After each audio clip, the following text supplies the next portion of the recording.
지난 수요일 6월 25일은 우리나라에 한국전쟁이 일어난 지 64년이 되는 날입니다.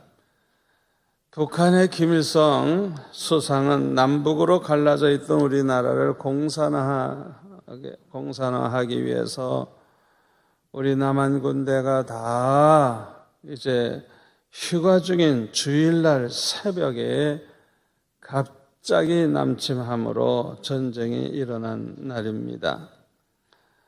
그러므로 수많은 군대를 탱크를 앞세우고 진격해오는 북한군은 별로 저항을 받지도 아니하고 쉽게 서울을 점령하고 계속해서 남쪽으로 밀고 내려갔습니다. 부산과 주변의 약간의 그 지역을 남겨놓고는 거의 다 점령함으로써 금방이라도 이제 공산화될 것 같이 보였습니다. 어떻게 보면 남북이 이제 통일될 수 있는 좋은 기회였죠. 그러나 울부짖으며 기도하는 우리 성도들을 보시는 하나님께서는 16개국 군대로 이루어진 유엔군을 보내주심으로 그 위기를 벗어날 수 있게 하셨습니다. 그 후 계속 전쟁이 이어지다가 휴전이 이루어지고 우리나라는 지금까지 남북이 분단되어 있는 아주 세계에서 유일한 분단 국가가 되었습니다. 그런데 내년 2015년은 1945년 8월 15일에 해방과 함께 남북이 분단된 지 70년 되는 해예요. 그리고 6.25 한국전쟁이 일어난 지 65년이 되는 해입니다.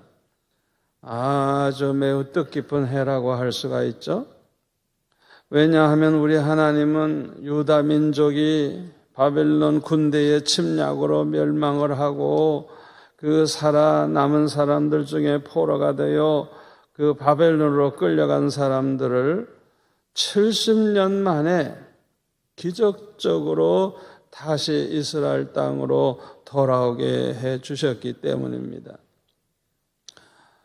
그전에는 이 유다 민족도 북쪽 이스라엘과 남쪽 유다 나라로 나누어져 있었어요. 우리나라와 똑같이.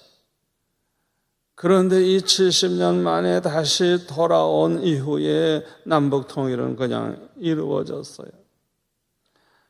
이것은 전적으로 하나님의 은혜로 된 일입니다. 아멘. 이것은 하나님이 하신 거예요. 유대인들의 어떤 공로로 된 것도 아니고 자기 힘으로 된 거 아니에요. 하나님이 그렇게 하신 거예요. 하나님께서는 일찍이 눈물의 선지자 예레미야의 그 눈물의 기도를 들으시고 유다 민족이 70년 만에 회복될 것이라고 예언해 주셨어요. 그게 예레미야 25장 11절, 29장 10절에 보면 나와 있어요. 그래서 다니엘서 9장에 보면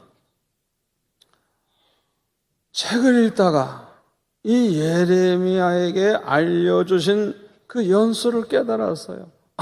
70년 되면 회복하리라고 하셨지.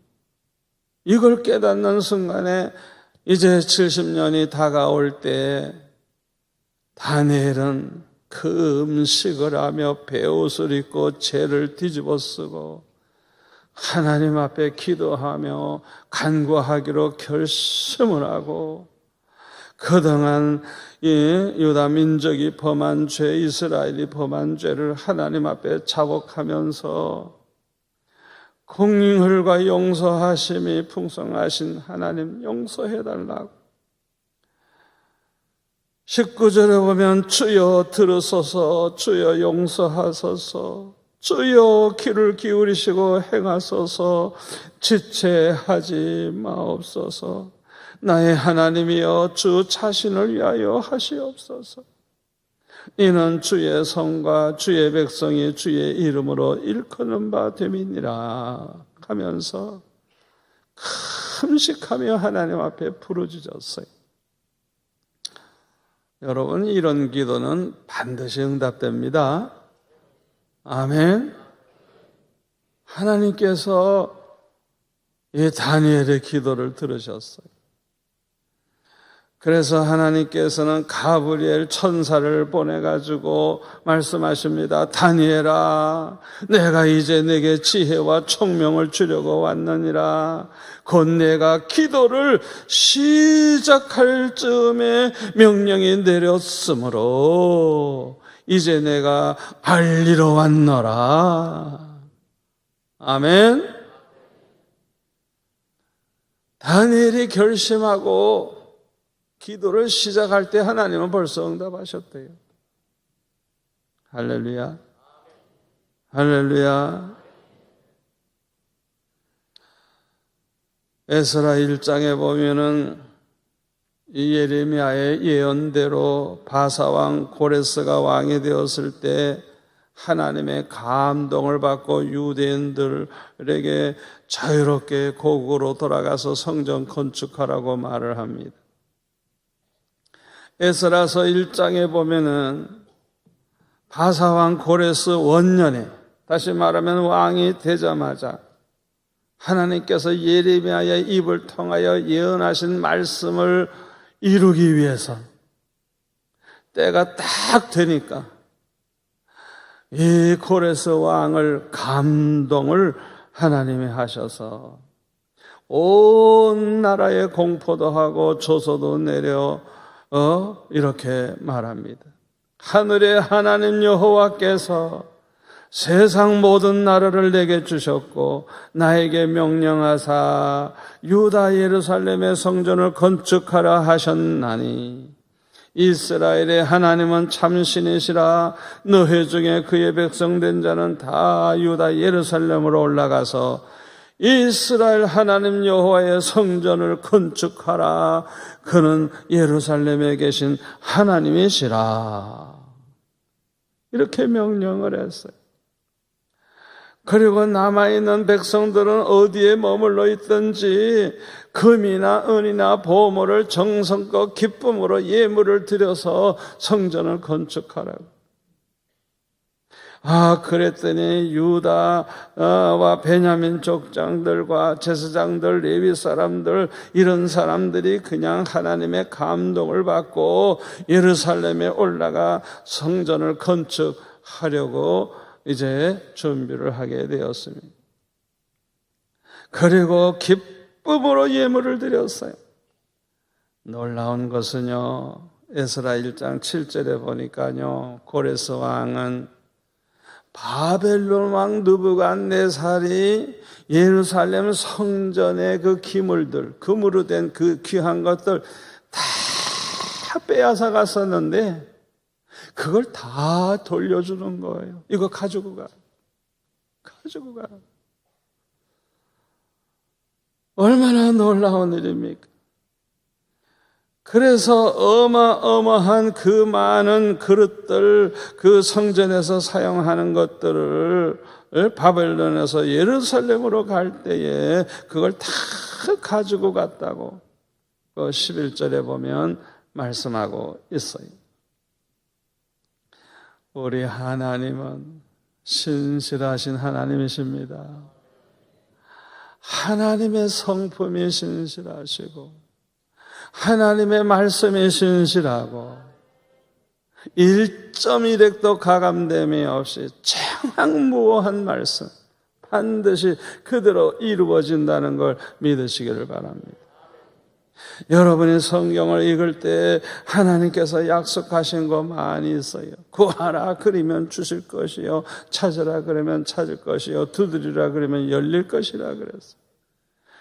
믿음으로 구한 것은 받은 줄로 알라 그랬어요. 그 나라와 그 일을 먼저 구하면 우리에게 있을 거 아시는 하나님이 다 주시겠다 그랬어요. 여러분이 이 말씀이 얼마나 신실하신 말씀인가 여러분들이 체험을 하면서 사셔야 돼요. 아멘.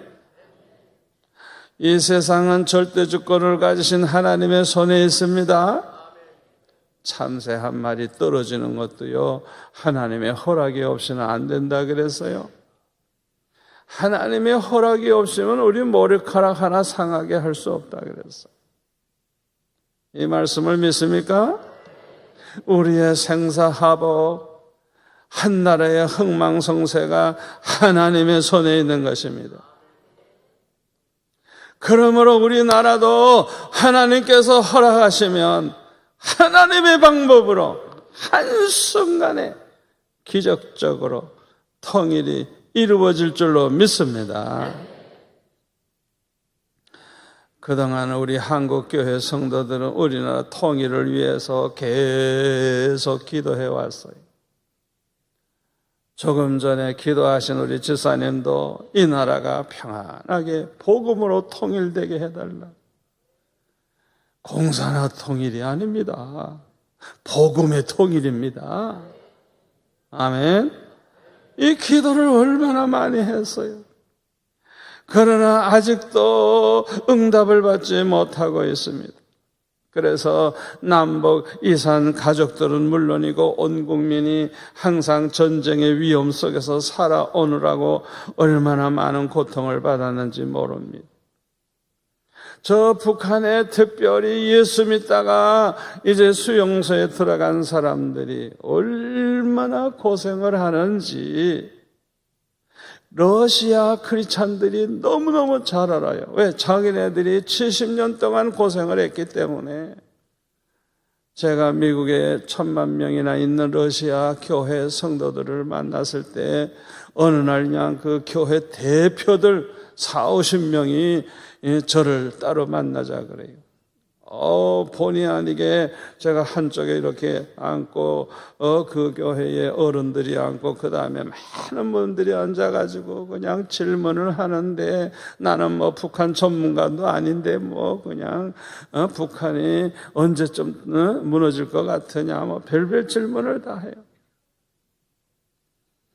야, 그러더니 북한을 위해 기도합시다 이러면서 다 의자에서 내려와가지고 바닥에 무릎을 꿇어 바닥에 무릎 꿇고 기도하는데, 야, 이 러시아 크리스찬들이 북한을 위해서 저렇게 기도하는구나.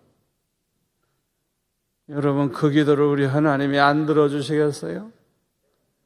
반드시 응답될 줄 믿습니다. 그런데 하나님께서는 왜 이렇게 응답을 자꾸만 미루시고 계실까요?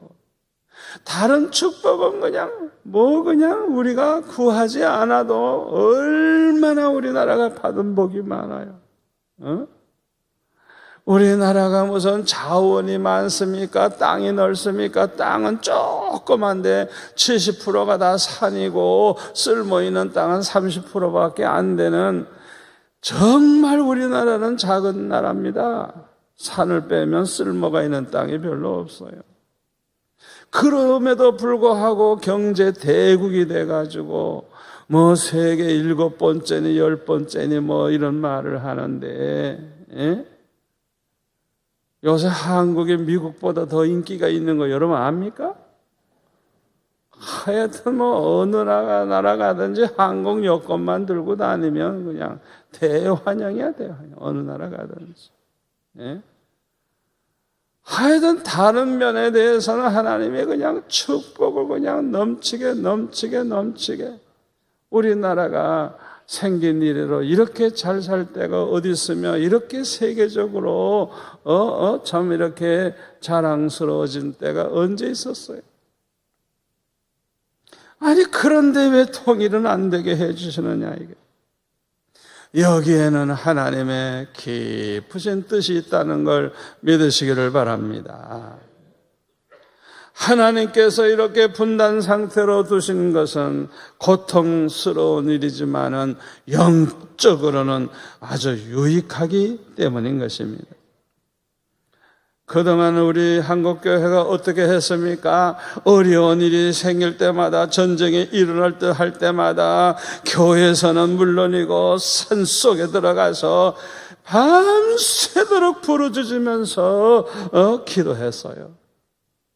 저는 어렸을 때부터 우리 교회가 그냥 목사님과 온 성도들이 얼마나 기도를 많이 하는지, 그냥 중학교 1학년 때도 그냥 밤새고 막 그냥 기도하고 둘러서서 예배당에서 기도하는데, 자유롭게 그냥 막 여기저기서 대표로 기도를 하는데, 중학교 1학년 꼬마가 내가 또 대표로 내가 막 기도했어요.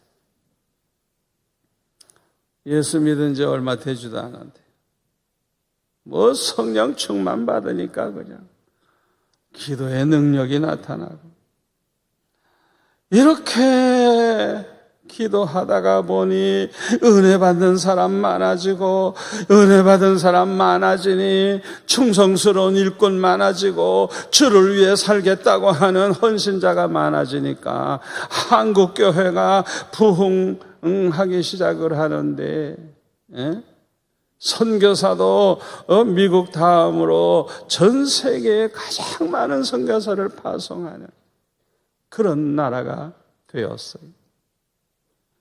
로마서 8장 28절 말씀대로 하나님을 사랑하는 자, 그 뜻대로 부르심을 입은 자들에게 모든 것이 합력하여 선을 이루게 된 것입니다. 아멘. 히스기야가 유다 왕국의 왕이 되었을 때는요, 북쪽 이스라엘 나라를 멸망시킨 이 아수르 군대가 예루살렘을 포위하고 계속해서 항복하라고 강요하고 있었을 때였습니다. 그러므로 이 남쪽 유다 왕국도 금방이라도 망할 수밖에 없는 아주 위기에 처해 있었어요.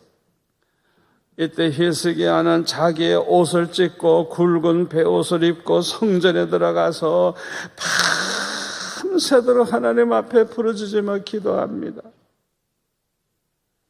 이사야 선지자에게도 특별히 기도해달라고 부탁을 합니다. 여러분, 이런 기도는요, 응답이 얼마나 빠른지 몰라요. 하나님께서 응답을 하시는데, 이사야 37장 33절에 보니까 여호와 하나님께서 이렇게 말씀하십니다. 이 아수르 왕이 이 성에 이르지 못하며 화살 하나도 이리로 쏘지 못하며 방패를 가지고 성에 가까이 오지도 못하며 흉벽을 쌓고 치지도 못할 것이요, 그가 오던 길 곧 그 길로 돌아가고 이 성에 이르지 못하리라. 나 여호와의 말이니라. 대저 내가 나를 위하여 내 종 다윗을 위하여 이 성을 보호하며 구원하리라. 아멘. 36절에 보니까 어떤 일이 일어났어요? 여호와의 사자가 한밤중에 어떤 일이 일어나는지 몰라요. 하여튼 18만 5천 명의 아수르 군대가 다 죽어버렸어요. 아침에 일어나 보니까 시체만 남아있어요.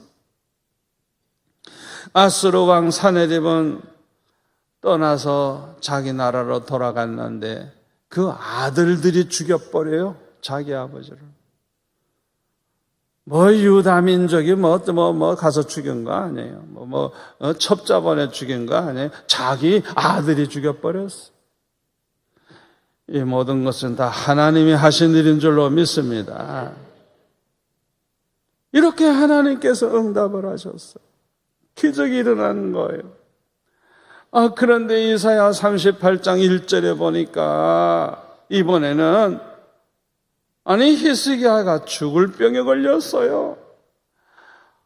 그래가지고 하나님께서는 이사야 선지자를 통해서 말씀하시기를, 여호와께서 이같이 말씀하시기를 너는 내 집에 유언하라. 내가 죽고 살지 못하리라 하셨나이다 하고 하나님의 말씀을 전했어요.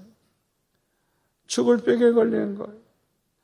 히스기야는 낙심하지 않고 절망하지 아니하고 이번에도 통곡을 하면서 하나님 앞에 부르짖으면서 기도합니다. 여러분 꼭 명심하세요. 세상적으로 볼 때, 인간적으로 볼 때 100% 불가능해도 히스기야처럼 이렇게 목숨 걸고 눈물 흘리면서 기도하면 기적이 일어난다는 거 믿으시기 바랍니다. 하나님께서 히스기야에게 응답하시기를, 내가 내 기도를 들었고 내 눈물을 보았노라. 내가 내 수한에 15년을 더하고 너와 이 성을 아수르 왕의 손에서 건져내겠고 내가 또 이 성을 보호하리라. 그 징조로 해시계를 뒤로 10도나 물러가게 해주겠다. 이야, 참 놀라운 응답을 받았어요.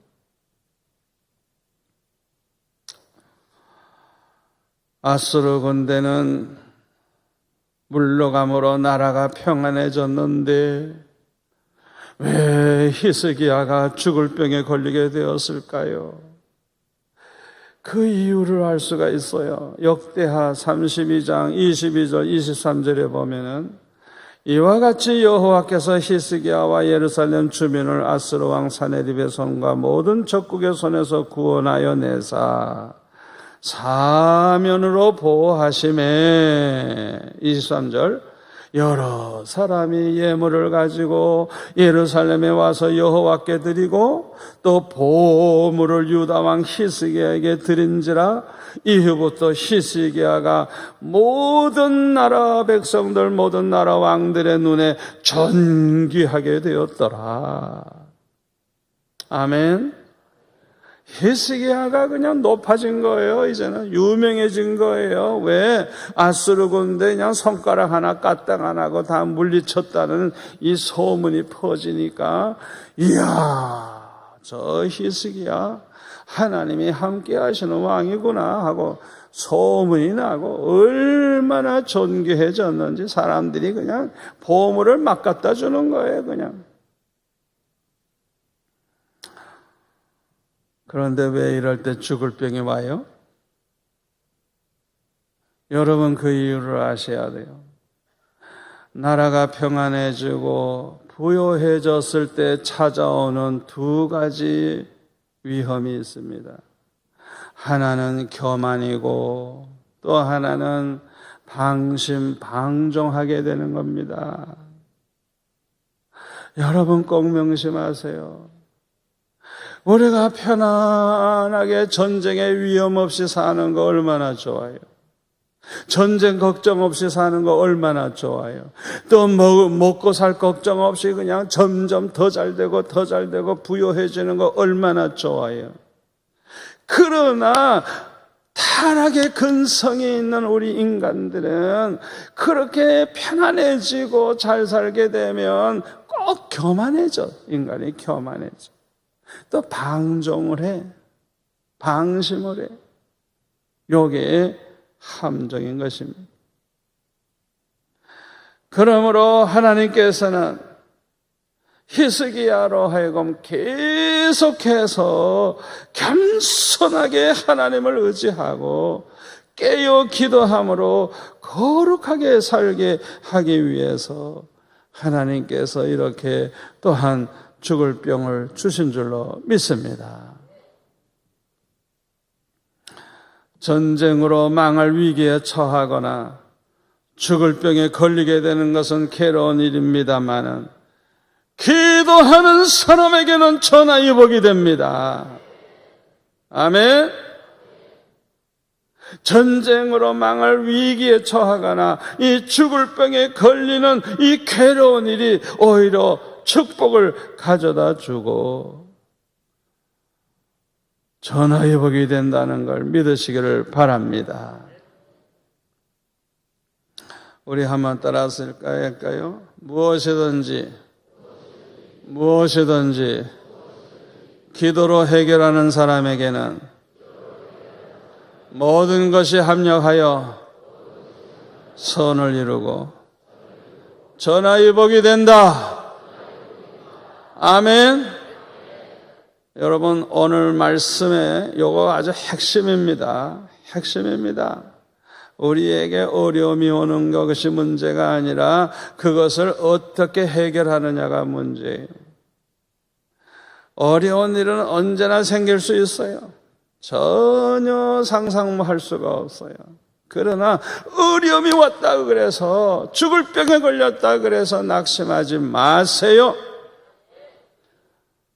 히스기야처럼 목숨 걸고 기도하는, 통곡하며 기도하는, 기도로 해결하는 사람, 해결이 될 뿐만 아니라 축복이 찾아온다는 걸 믿으시기를 바랍니다. 시편 119편 67절에 보면 고난당하기 전에는 내가 그릇 행하였더니 이제는 주의 말씀을 지키나이다. 71절 고난당한 것이 내게 유익이라 이로 말미암아 내가 주의 율례들을 배우게 되었나이다.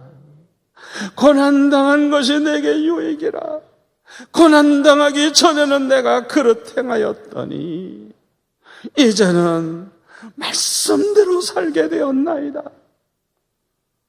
이 고백이 저와 여러분의 고백이 되기를 바랍니다. 여러분 중에 여러 가지 어려운 문제가 있는 분 계실 거예요.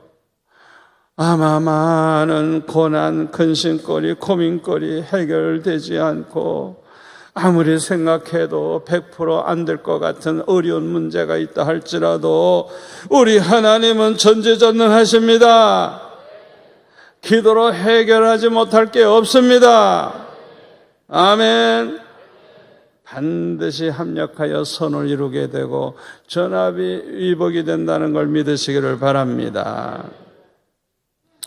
그런데 히스기야는 하나님께서 아수르 군대를 물러가게 해주심으로 나라가 평안해지고 또 히스기야가 모든 나라의 눈에 존귀하게 된 이후에는 안타깝게도 히스기야가 옛날같이 그렇게 간절히 기도했다고 하는 기록이 한 번도 안 나와요. 안 나와. 옛날에 그 히스기야가 이제 안 해요. 사람이 변질이 됐어요.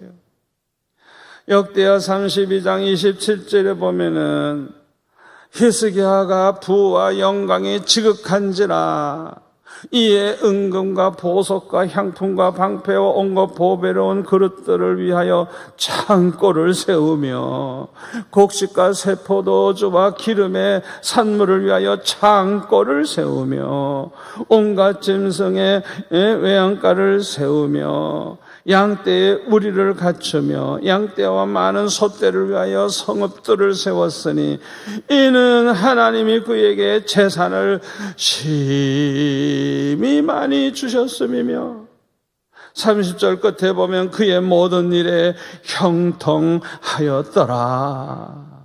그야말로 아주 그냥 부강한 나라가 된 것입니다. 이때 찾아오는 것 두 가지가 뭐라 그래서요? 하나는 교만, 또 하나는 방종, 방심. 히스기야를 보면 이 덫에 걸리고 말았어요. 히스기야가 교만해졌어요. 교만해지니까 이제 눈에 보이는 그 보물, 눈에 보이는 거 그걸 가지고 마치 그게 모든 게 다 자기 것인 줄 착각을 하고 배가 부르니까 이제는 기도도 하지 않고 하나님 의지하지도 않고 점점 이제 하나님과 멀어지는 거예요. 우리는 하나님의 은혜로 삽니다. 하나님의 은혜가 아니면 잠시도 살 수가 없습니다. 그런데 어떻게 기도하지 않고 하나님 의지하지 않고 살 수가 있겠어요? 그런데 죽을 병에 걸렸다가 그의 눈물의 기도를 들으시고 살려주신 하나님께 25절에 보니까 그 받은 은혜를 보답지 아니했다 그랬어요. 히스기야는 아주 교만한 인간이 된 거예요. 아니 세상에 죽을 병에 걸렸다가 살아났는데 어떻게 감사할 줄을 모르고 그 은혜를 보답하지 않을 수가 있겠어요? 이런 행동을 어떻게 할 수가 있습니까? 25절 볼까요? 히스기야가 마음이 교만하여 그 받은 은혜를 보답하지 아니하므로 진노가 그와 유다와 예루살렘에 내리게 되었더니 히스기야가 마음이 교만함을 뉘우치고 예루살렘 주민들도 그와 같이 하였으므로 여호와의 진노가 히스기야의 생전에는 그들에게 내리지 아니하니라 그랬어요. 다행히 뉘우치고 회개함으로 용서를 받았지만은 그가 철저히 기도하는 모습은 찾아볼 수가 없어요. 어떻게 히스기야가 이렇게 달라질 수가 있습니까? 교만 때문입니다. 무엇보다도 옛날처럼 간절히 기도하는 생활을 계속하지 않았기 때문에 그래요. 여러분 명심하세요. 기도 생활이 중단되면 믿음이 병들게 된다는 걸 기억하시기를 바랍니다. 기도는 영적 호흡이에요. 호흡. 아무리 목사님, 장로님들 훌륭한 분들이라도 기도하지 아니하면 영적으로 점점 죽어가기 시작합니다. 히스기야가 병들게 된 이유, 영적으로 잘못된 이유가 여기에 있는 거예요. 이렇게 기도 생활하지 않고 교만해지니까 허세를 부리게 되고 자기 자랑을 하면서 모든 영광을 자기가 받으려고 했어요. 그래서 역대하 32장 31절에 보면 그러나 바벨론 방백들이 히스기야에게 사신을 보내어 그 땅에서 나타난 이적을 물을 때에 히스기야가 죽을 병에 걸렸다가 살아나고 해시계가 십도나 물러가고 이런 것에 대해서 물을 때에 교만한 행동할 때에 하나님이 히스기야를 떠나시고 그의 심중에 있는 것을 다 알고자 하사 시험하셨더라 그랬어요. 이 히스기야가 교만해짐으로 하나님으로부터 버림받을 수밖에 없는, 여러분은 교만은 패망의 선봉이라 그랬어요. 교만하면 하나님이 미워하시고 하나님이 대적하십니다. 이사야 39장 1절에 보면은 바벨론 왕이 신하들을 보내가지고 축하하는 글, 죽었다가 병들었다가 살아난 히스기야를 축하하는 글과 또 예물을 보냈어요. 너무 흥분해가지고 너무 좋아가지고 보물 창고를 다 보여주는 건 물론이고 무기고까지 다 보여주었어요. 안 보여준 게 하나도 없대요. 세상에 미련한 인간이 누군 줄 알아요? 자기 보물 자랑하는 사람이 보물 자랑. 이 보물 자랑하는 건 뭐예요? 도둑들아 빨리 와라, 빨리 와라. 강도들아 빨리 와라, 빨리 와라. 세상에 재산 자랑하고 보물 자랑하는 인간처럼 미련한 인간이 없는 거예요. 이 히스기야가 그런 짓을 한 거예요. 그러니까 이사야 선지자가 책망을 합니다. 왕이요, 도대체 그게 무슨 짓이냐고. 왕이 보여준 그 모든 것은 다 바벨론이 앞으로 와서 가지고 갈 거라고. 그리고 당신의 자식들은 환관이 되고 종이 돼서 끌려갈 것이라고. 그렇게 비극적인 그런 일이 닥칠 터인데 8절에 보니까 39장 8절에 보니까 히스기야 하는 행동 보세요. 히스기야가 이사에게 이르되 당신이 이른바 여호와의 말씀이 좋소이다 하고 또 이르되 내 성전에는 평안과 경감이 있으리로다 하니라. 이 태도를 보세요. 무릎 꿇고 통곡하며 회개하면 살 길이 열리는데 이 태도를 보세요. 얼마나 태도가 건방지고 하나님 앞에 무릎 꿇어야 되지 않겠어요?